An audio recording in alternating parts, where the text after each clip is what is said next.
Aujourd'hui, je vais résumer l'un de mes livres préférés, intitulé « Les secrets d'un esprit millionnaire », écrit par Hervé Ecker.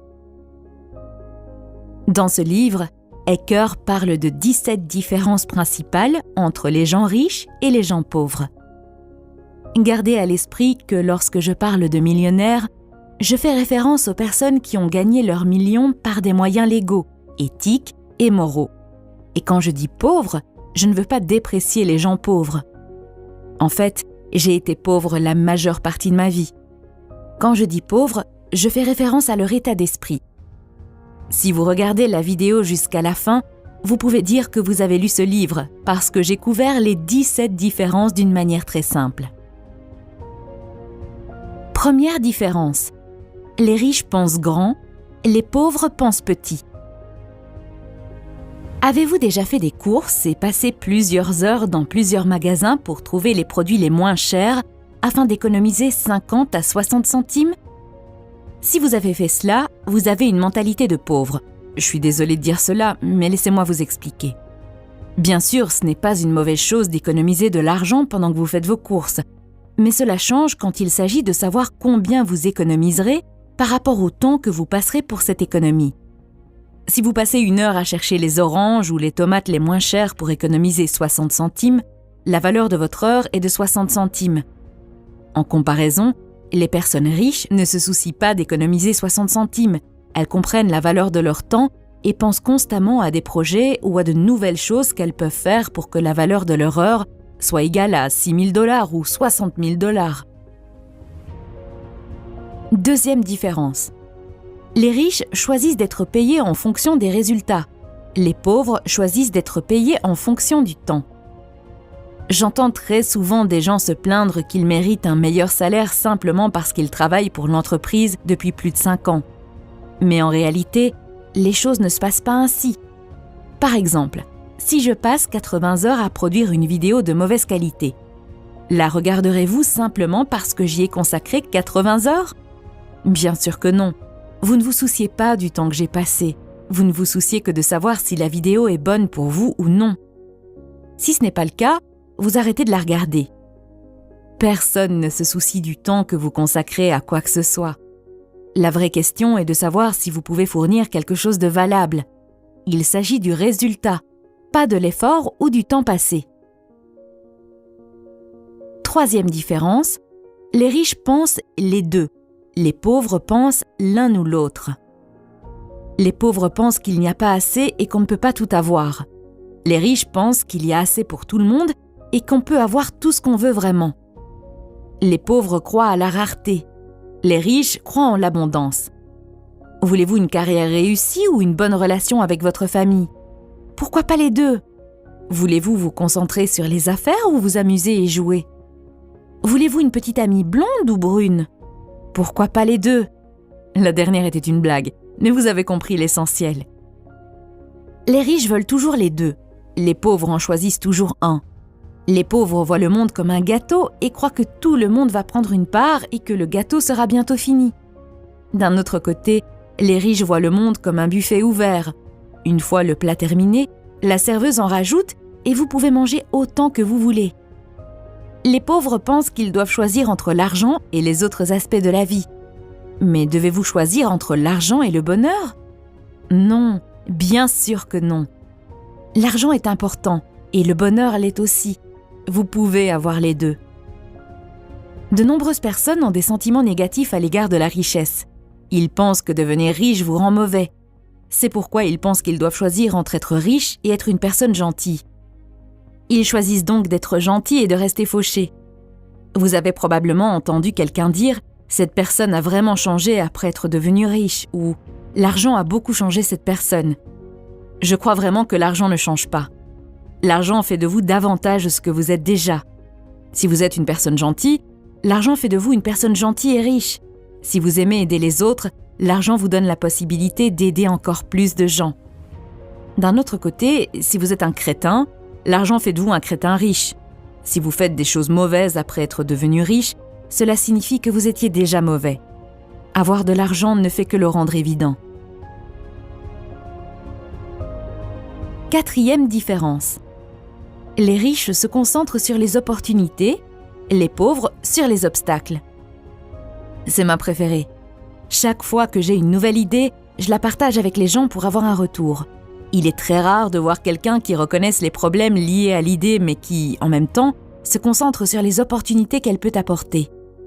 Presque tout le temps, j'entends des tonnes de gens me dire que mon idée va échouer. Et c'est ainsi que pensent les pauvres. Ils voient constamment des obstacles, des risques et se concentrent toujours sur les problèmes, alors que les riches se concentrent sur les opportunités. Les pauvres font des choix basés sur la peur. Leur esprit est constamment à la recherche de ce qui ne va pas ou pourrait ne pas aller dans n'importe quelle situation. Leur principal état d'esprit est « et si ça ne marche pas ?» ou plus souvent « ça ne marchera pas ». Je ne me dis pas qu'il ne faut pas s'occuper des problèmes. Bien sûr, gérez les problèmes lorsqu'ils se présentent, mais ne laissez pas la peur et les problèmes vous arrêter. Si vous vous concentrez sur les problèmes, vous aurez des problèmes. Si vous vous concentrez sur les opportunités, vous aurez des opportunités.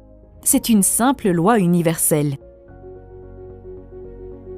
5e différence, les riches s'associent à des personnes positives qui ont réussi, tandis que les pauvres s'associent à des personnes négatives ou qui n'ont pas réussi. En bref, si vous voulez voler avec les aigles, ne nagez pas avec les canards. Si votre objectif est de devenir riche, étudiez les personnes riches, fréquentez les personnes riches qui ont réussi et utilisez-les comme modèle. Faites ce qu'ils font, lisez ce qu'ils lisent. Il y a une raison pour laquelle ils sont riches. Par exemple, si vous voulez créer une chaîne YouTube à succès, trouvez les chaînes à succès dans votre domaine et étudiez ce qu'elles font. Étudiez le type de contenu qu'elles créent, la longueur de leurs vidéos, le style qu'elles utilisent. Si vous prenez exactement les mêmes mesures et avez exactement le même état d'esprit, il y a de fortes chances que vous obteniez des résultats très similaires. Lorsque je donne ce conseil, les gens s'énervent et disent « Vous voulez que je copie les autres ? Vous voulez que je sois sans originalité ? Vous voulez que je vole le travail des autres ?» Non, je ne dis rien de tout cela. Pour une raison quelconque, de nos jours, les gens veulent être Mark Zuckerberg et inventer le prochain Facebook. Si vous êtes un type ordinaire comme moi, vous avez plus de chances de réussir en vous inspirant des personnes qui ont réussi, ce qui ne veut pas dire que vous n'êtes pas original. Par exemple, si vous décidez de créer le résumé du même livre que celui que je suis en train de résumer, d'utiliser le même format d'animation que celui que j'utilise actuellement, d'utiliser la même musique de fond, votre contenu sera toujours unique, parce que vous avez une voix unique, une façon unique d'expliquer les choses. Même si vous faites la même chose, votre contenu sera toujours différent du mien. D'ailleurs, vous avez probablement remarqué qu'il existe déjà de nombreuses chaînes qui font exactement la même chose que moi. Mais malgré cela, cette chaîne va constamment se développer. Ne vous méprenez pas, je n'essaie pas de me vanter ou de dire « Regardez comme ma chaîne est géniale ». La raison pour laquelle je parle de moi est que vous et moi pouvons nous identifier facilement. Si je vous donne l'exemple du fondateur d'Amazon, Jeff Bezos, il vous sera probablement difficile de vous identifier à son histoire. Mais vous et moi sommes deux personnes simples qui essaient de s'améliorer. Une autre plainte que j'entends souvent est que je n'ai pas de personnes riches autour de moi. Alors comment puis-je m'entourer de personnes riches et qui ont réussi ?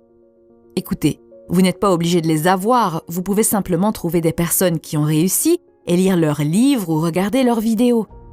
Tu ne peux pas demander à Arnold Schwarzenegger de passer du temps avec toi pour que tu puisses l'étudier et te mettre en forme. Mais tu sais qu'il a des tonnes de vidéos et qu'il a écrit un livre. Alors pourquoi ne pas lire son livre ou regarder ses vidéos ?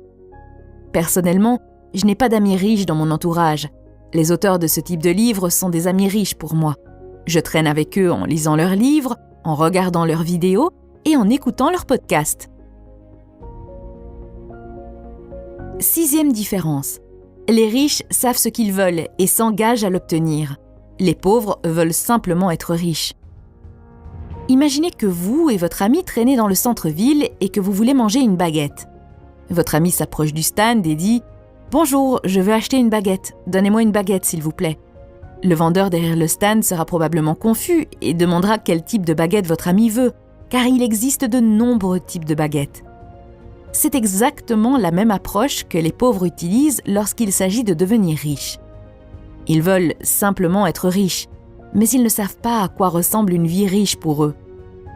Si vous ne savez pas exactement ce que vous voulez, la fille qui vend la baguette vous donnera la baguette de son choix et vous partirez. Imaginez maintenant que vous vous approchiez et que vous disiez « Bonjour, je veux une baguette de thon avec du fromage fumé, mais je ne veux pas ce type de pain. Donnez-moi ce pain complet avec des graines de tournesol. Ne mettez pas d'oignon, mettez du concombre, de la tomate et faites-le griller. » Devinez quoi? La fille va vous donner exactement ce que vous avez demandé. De la même façon, les riches n'envoient pas de messages contradictoires. Seuls les pauvres le font.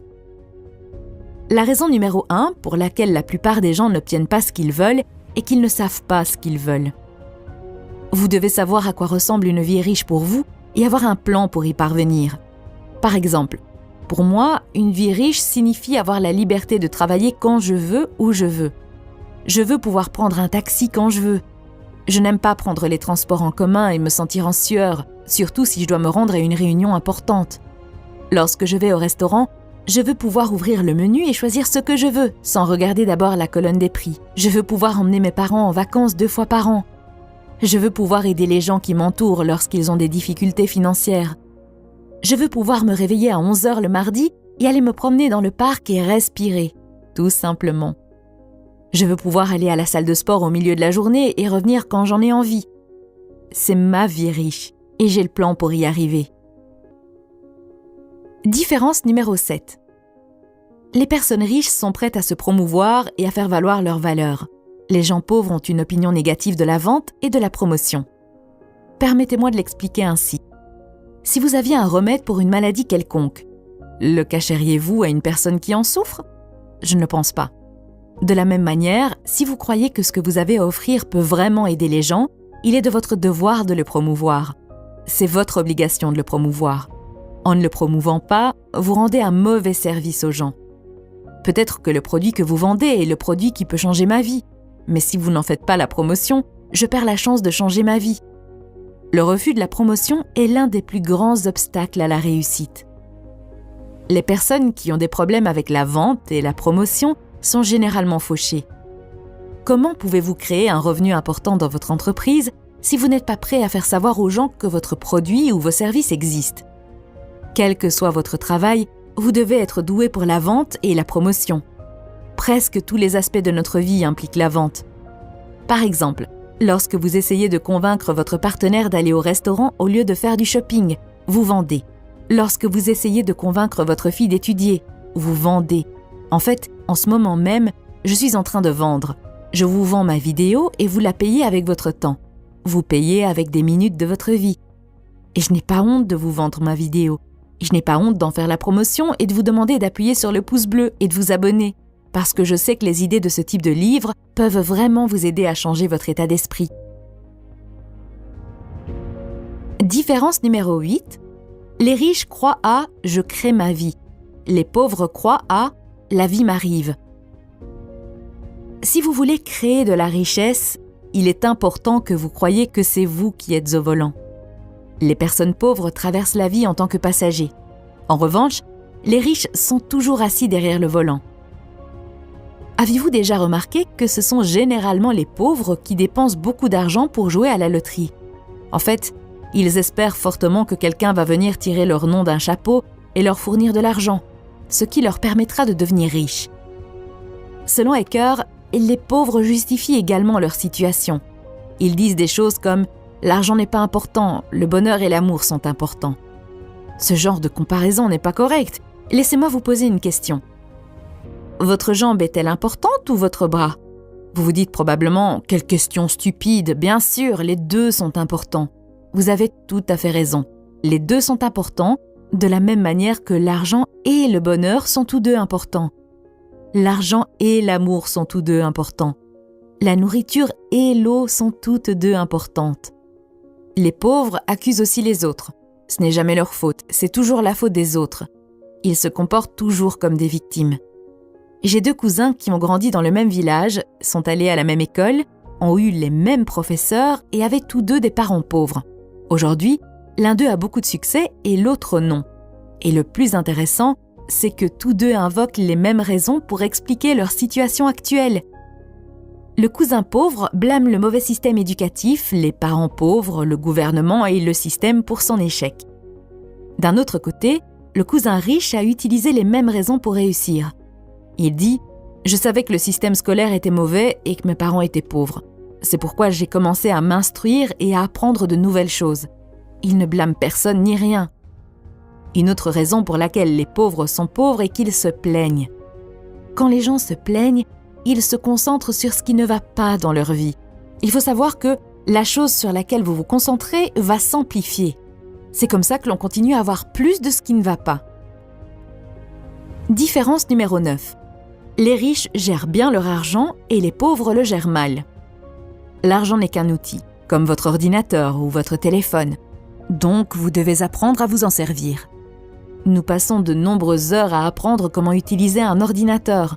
Mais lorsqu'il s'agit d'argent, les gens ignorent ce simple fait et ne veulent pas prendre un livre pour apprendre comment fonctionne l'argent et comment le gérer.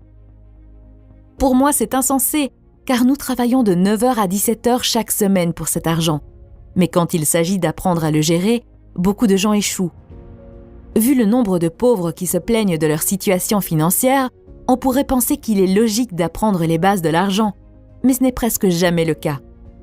Les riches ne sont pas plus intelligents que les pauvres, ils ont simplement des habitudes différentes et plus favorables à l'argent.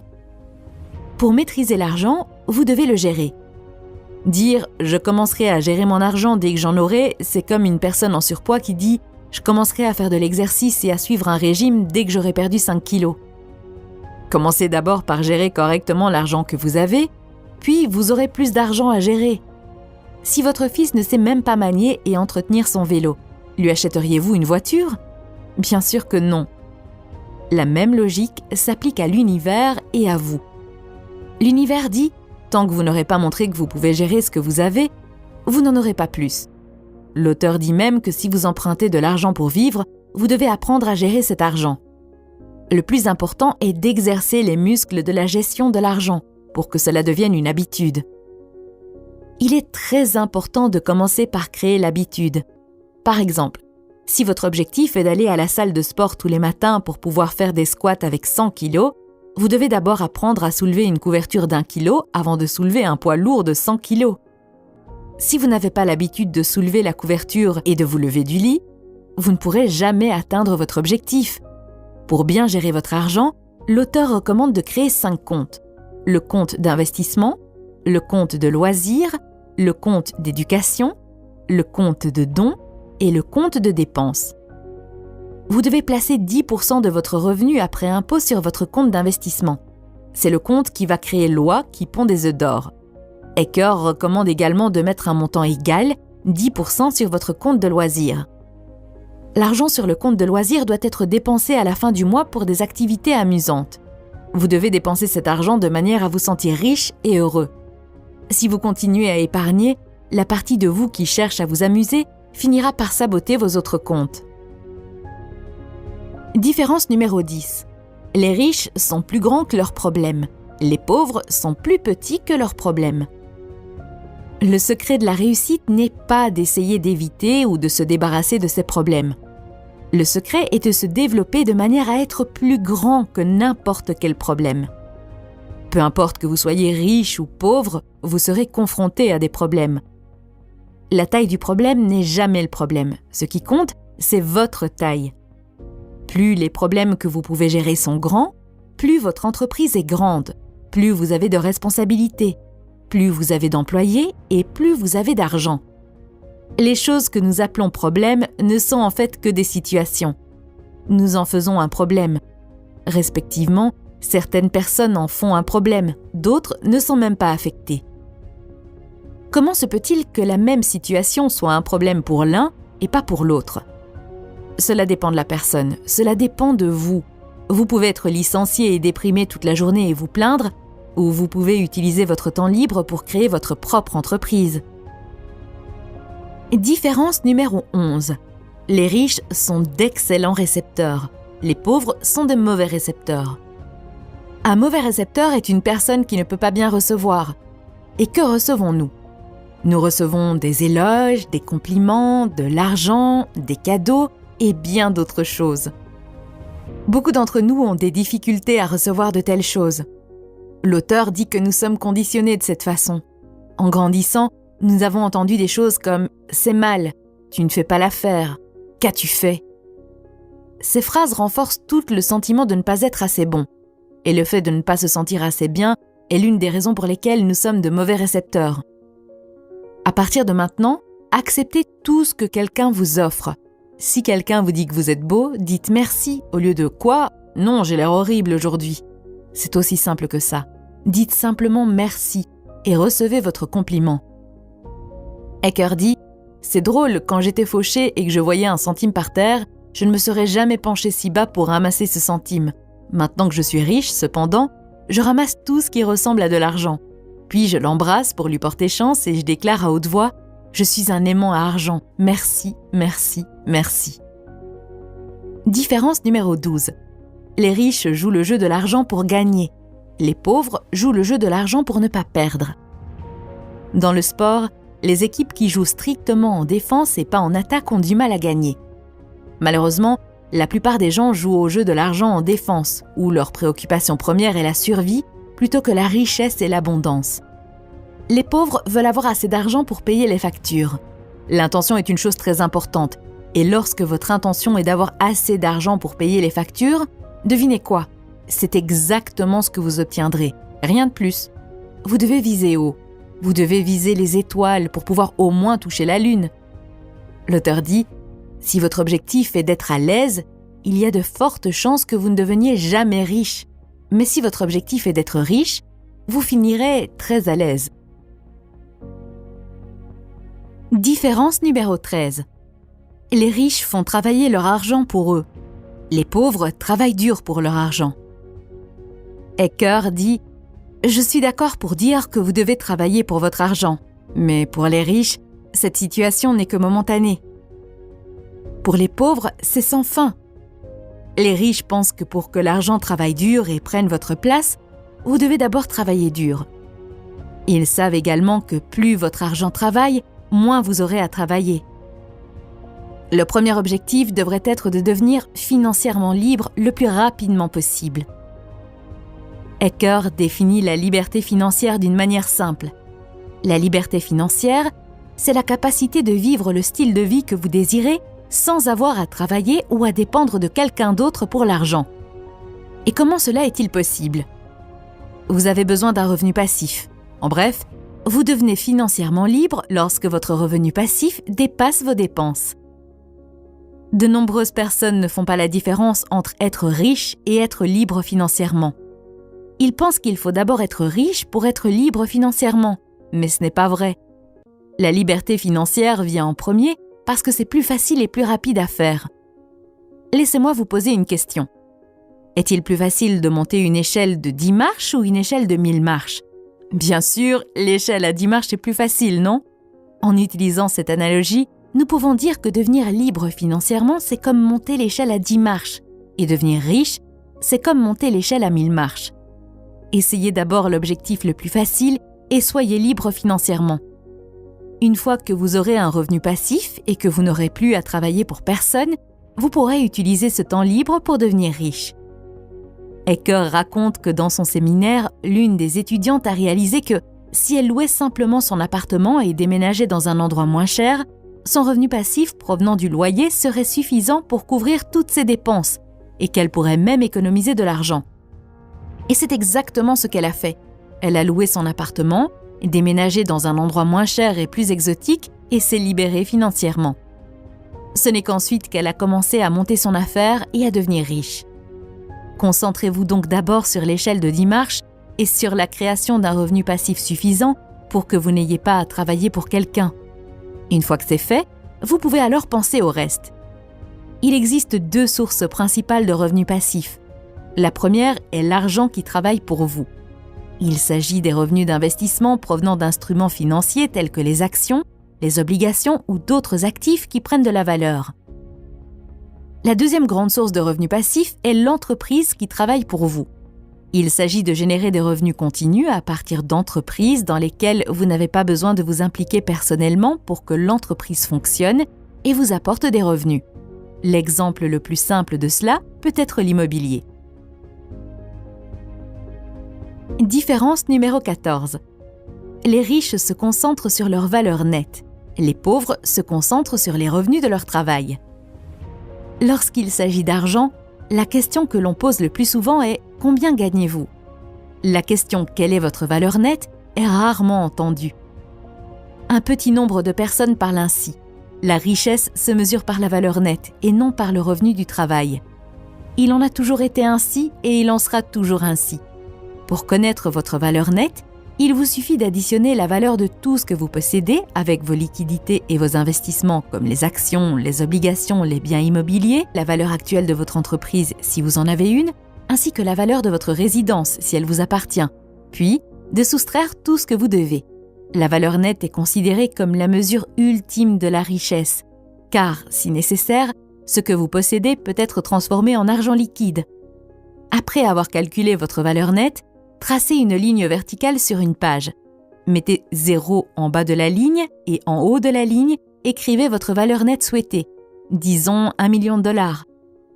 Une fois que vous l'avez fait, mettez votre valeur nette actuelle sur cette ligne et voyez à quelle distance vous êtes de votre montant souhaité. De temps en temps, disons chaque mois ou chaque trimestre, vérifiez cette ligne et mettez-la à jour en conséquence. Même si vous êtes actuellement à 0 ou moins, je vous recommande de faire cet exercice car ce qui est suivi est amélioré.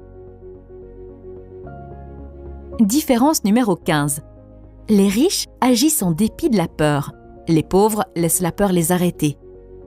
Dans le livre, Ecker parle de la formule de la manifestation. Selon cette formule, les pensées produisent des sentiments, les sentiments mènent ensuite à des actions et les actions mènent à des résultats. Par exemple, vous pensez à un beignet. Cela crée un sentiment d'envie de beignet. Puis, vous vous levez et vous allez au magasin pour acheter ce beignet. Si ce processus se répète constamment, vous prenez du poids. Les pensées et les sentiments font partie de votre monde intérieur. La prise de poids fait partie de votre monde extérieur. L'action est le pont entre le monde intérieur et le monde extérieur.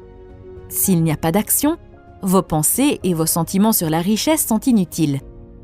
De nombreuses personnes lisent ce type de livre pour devenir riches, mais la plupart d'entre elles ne passent pas à l'action et n'appliquent pas ce qu'elles ont appris. Il ne s'agit pas de savoir combien de livres vous lisez, mais combien de livres vous appliquez dans la vie réelle. Lire sans agir, c'est comme regarder toute la journée la photo de la fille que vous aimez sur Facebook au lieu d'aller lui parler en face à face. Si l'action joue un rôle essentiel dans la réussite, qu'est-ce qui nous empêche de passer à l'action ? La peur. La peur, le doute et l'inquiétude sont les obstacles les plus courants, non seulement au succès, mais aussi au bonheur. L'une des plus grandes différences entre les riches et les pauvres est que les riches sont toujours prêts à agir, même s'ils ressentent de la peur, même s'ils sont mal à l'aise. Les pauvres, en revanche, laissent la peur les arrêter. Ils ne veulent pas se sentir mal à l'aise. Si vous êtes prêt à faire ce qui est confortable, la vie sera inconfortable. Mais si vous êtes prêt à faire ce qui est inconfortable, la vie sera plutôt confortable. La peur et l'inconfort ne doivent pas vous arrêter. La peur est le produit de l'esprit. Votre esprit est un détecteur de peur, pas un détecteur de succès.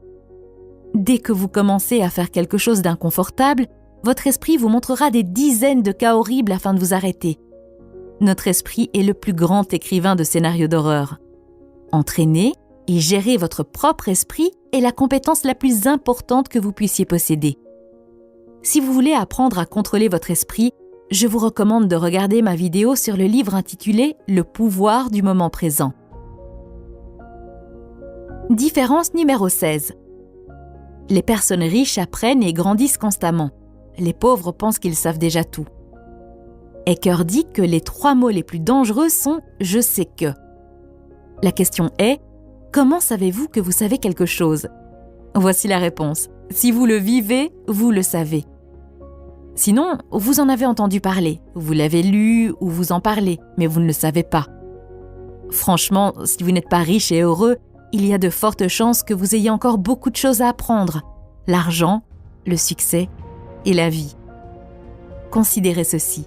Si vous n'avez pas autant de succès que vous le souhaiteriez, c'est qu'il y a quelque chose que vous ne savez pas. Si vous n'êtes pas riche, cela signifie qu'il y a beaucoup de nouvelles choses que vous devez apprendre et appliquer. Si vous continuez à faire ce que vous avez toujours fait, vous continuerez à obtenir ce que vous avez toujours obtenu. Différence numéro 17. Les riches admirent les autres riches et ceux qui ont réussi. Les pauvres en veulent aux riches et à ceux qui ont réussi. Quand j'étais au lycée, il y avait un homme très riche et à chaque fois que je le voyais passer dans notre quartier avec sa nouvelle Mercedes, j'entendais de nombreuses histoires négatives sur sa vie luxueuse. Lorsque je demandais aux gens s'ils savaient ce qu'il faisait dans la vie, personne n'était capable de me donner une réponse précise, mais presque tout le monde supposait qu'il faisait un travail criminel et qu'il était mauvais. Plusieurs années plus tard, j'ai eu l'occasion de parler à cette personne lors de mon stage et j'ai appris qu'il avait passé la majeure partie de son enfance dans la pauvreté, ce qui l'a motivé à travailler plus dur et à devenir PDG. Après avoir connu cette personne et entendu l'histoire de sa vie, j'ai réalisé que les pauvres regardent souvent la réussite des autres avec ressentiment, jalousie et envie. C'était la dernière différence. S'il vous plaît, mettez votre idée ou leçon préférée par rapport à cette vidéo dans les commentaires. Si cette vidéo vous a aidé, ne serait-ce qu'un peu, n'oubliez pas non plus de mettre un pouce bleu. Cela aide beaucoup la chaîne et me motive à résumer plus de livres. À bientôt!